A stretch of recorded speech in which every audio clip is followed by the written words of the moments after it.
कराची की मेयरशिप के लिए पीपल्स पार्टी के उम्मीदवार मुर्तजा वहाब और जमात इस्लामी के उम्मीदवार हाफिज नईमुल रहमान के कागजात नामजदगी जांच पड़ताल के बाद मंजूर कर लिए गए। कराची की मेयरशिप के लिए जमात इस्लामी और पीपल्स पार्टी में रस्साकशी जारी है।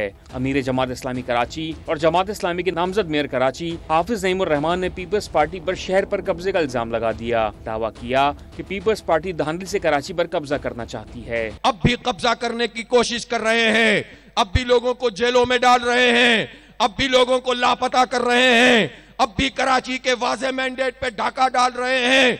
जमात इस्लामी के वोट 5 लाख से ज्यादा, जमात इस्लामी की हिमायत पीटीआई ने की उसके 4 लाख के करीब, ये 9 लाख वोट हैं। पीपल्स पार्टी के सारी धांधली के बाद भी 3 लाख वोट भी नहीं है। पीपल्स पार्टी के उम्मीदवार मुर्तजा वहाब ने पीपल्स पार्टी को कराची की सबसे बड़ी जमात करार देते हुए जमात इस्लामी को पीपल्स पार्टी का मैंडेट कबूल करने का मशवरा दिया। पाकिस्तान पीपल्स पार्टी शहर कराची की सबसे बड़ी सियासी जमात बनकर उभरी है और मैं समझता हूँ जमात इस्लामी को उस मैंडेट को एक्सेप्ट करते हुए पाकिस्तान पीपल्स पार्टी को ये मौका देना चाहिए, जो मौका कराची की आवाम ने बिलावल साहब को दिया है, बिलावल साहब के नुमाइंदों को दिया है कि कराची की खिदमत की जाए और इंशाअल्लाह हम एक एक बंदा जो है वो खिदमत करेगा। मेयर कराची का ताज कौन अपने सर सजाएगा, इसका फैसला 15 जून को होने वाले मेयर कराची के इंतखाबात में होगा।